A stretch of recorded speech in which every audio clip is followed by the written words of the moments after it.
ठाण्यामध्ये भटक्या कुत्र्यांची दहशत रहिवाशांना भेडसावू लागलेली आहे। ठाणेकरांना भटक्या कुत्र्यांच्या दहशतीखाली वावरावं लागतंय। मात्र पालिकेच्या टोकड्या उपाययोजनांमुळे कुत्र्यांची संख्या सुद्धा दिवसेंदिवस वाढतेय।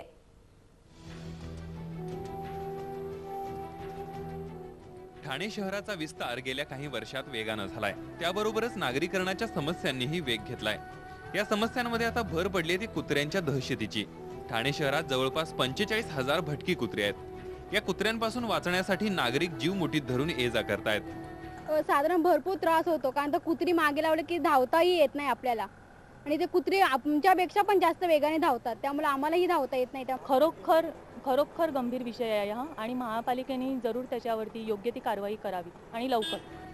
थंडावलेल्या निर्बीजीकरणाच्या मोहिमेमुळे कुत्र्यांच्या संख्येत मोठ्या प्रमाणात वाढ झाली आहे। महापालिकेकडे वारंवार तक्रार करूनही त्याकडे दुर्लक्ष केलं जात असल्याचा आरोप सामाजिक कार्यकर्ते करतायत।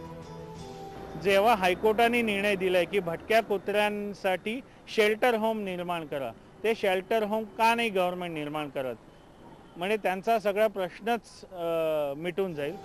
कुत्र्याच्या निर्बीजीकरणासाठी दिलेलं कंत्राट एप्रिल महिन्यातच संपलंय। इतके महिने उलटूनही महापालिकेनं निर्बीजीकरणाचं नवीन कंत्राट दिलेलं नाही।